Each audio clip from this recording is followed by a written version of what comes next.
Hey, boo. Want me to strap on a dildo and do you from the back?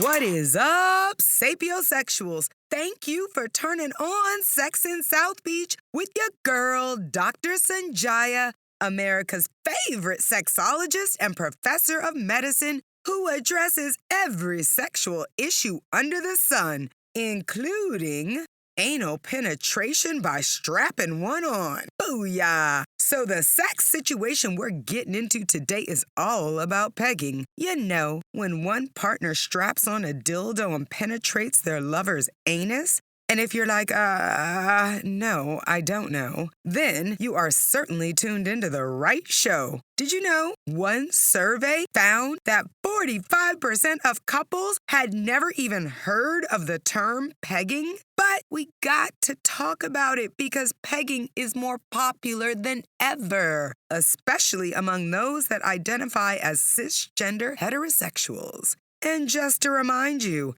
cisgender is a term used for when a person's biology indicates they are a male and they also feel like a male, or vice versa, when someone's biologically categorized as a female and she also identifies as a female. So basically, we're talking about someone like me. Yes, I'm considered a cisgender female. When I was born, the doctors identified me as female, and all of my life I have felt like a ferocious female, and I have identified as such.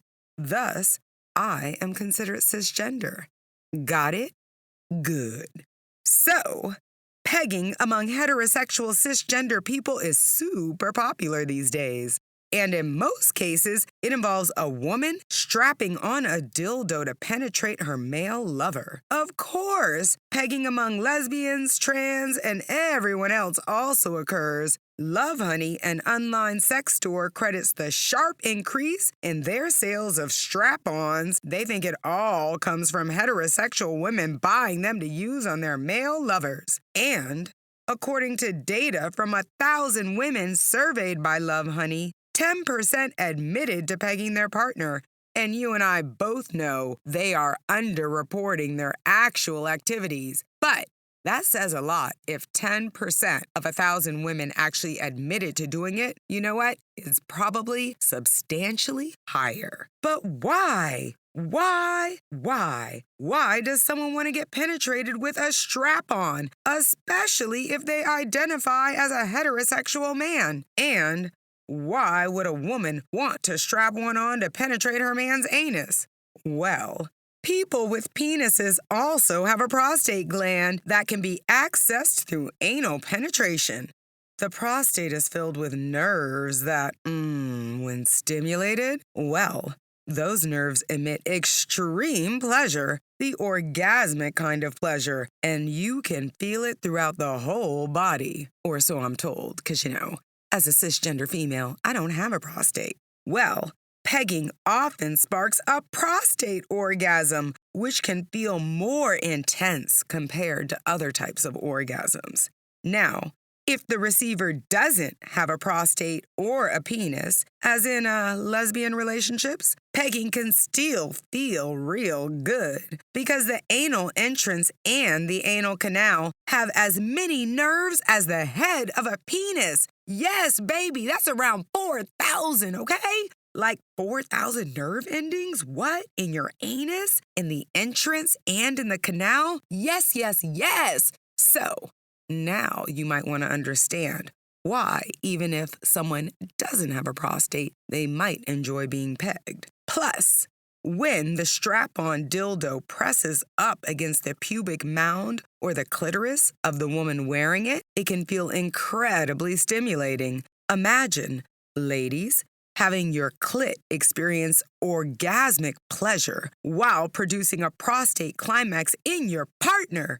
Talk about double your pleasure, double your fun. Power.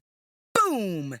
Yes, power stimulates so many people sexually, and the power dynamic involved in pegging is also a major turn-on for so many people. In most hetero couples, Usually the partner with the penis does all of the penetrating.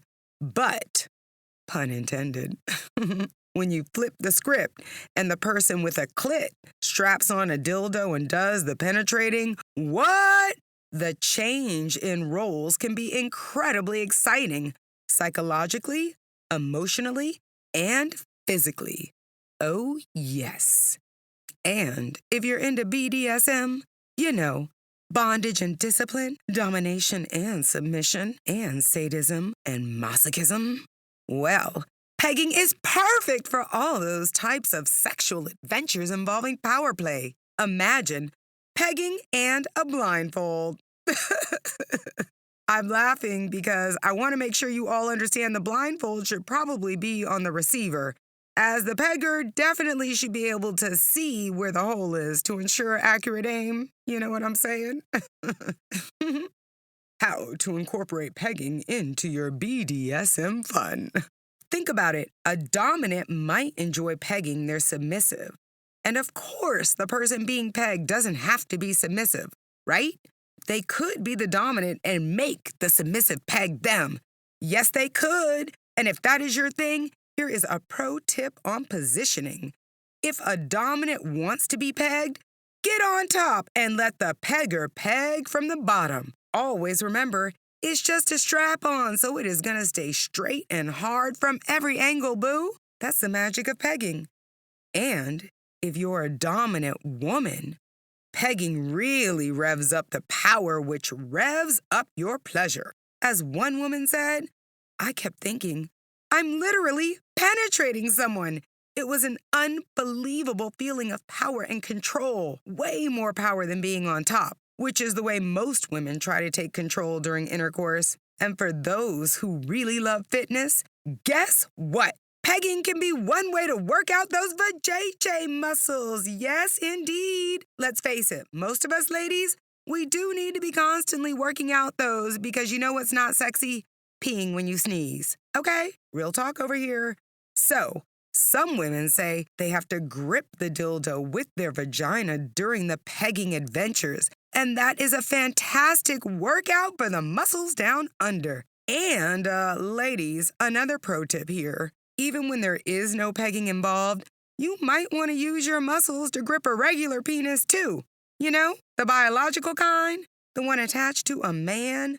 Because I have never, ever met a man who does not appreciate a firm squeeze from his woman's lower lips during the act of penetration. So, whether you're squeezing the dildo to peg your man or squeezing his manhood during traditional intercourse, squeeze, squeeze, squeeze. And I promise you, he is gonna be pleased, pleased, pleased. Booyah! Nothing but pro tips over here. Now, before we go, let me quickly remind you that since pegging involves anal penetration, it carries many of the same risks involved in anal sex. That includes anal tears and other issues that can be reduced or even prevented with a proper preparation. To learn more about the risks and potential pleasure associated with anal intercourse, check out the show called Adventures in Anal Sex, which I released a while back. Also, because dildos are a sex toy that deserve to be clean and cared for properly, you definitely want to listen to my past show called How to Clean and Store Your Sex Toys.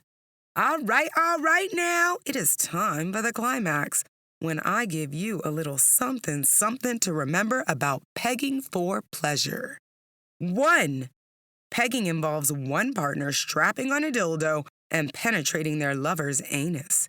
In heterosexual relationships, this often refers to the woman strapping on the dildo. 2. Many men claim pegging stimulates a prostate orgasm.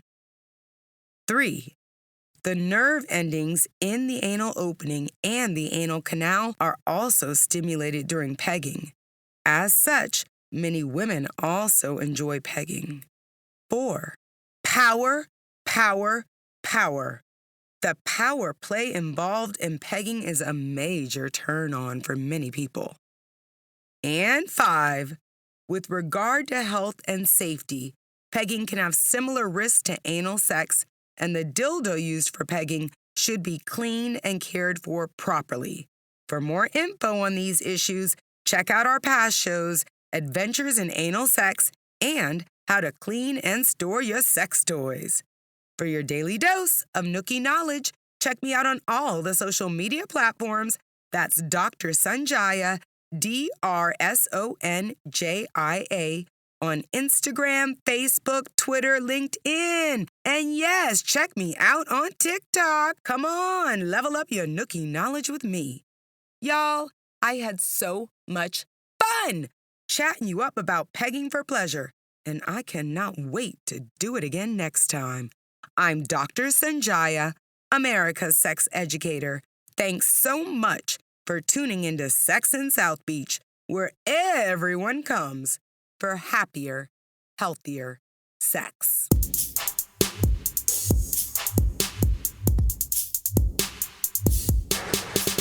Hey guys, the sun is getting hot, and the mosquitoes are coming out to play. But I never worry about that anymore because I wear Sense Aromatherapy body oil every day. And guess what? It always keeps the mosquitoes away. I swear, Sense smells so good and hydrates my skin so well. But the best part has to be that I have not been bit by a mosquito in years. Not since I started wearing Sense every single day. Smell good?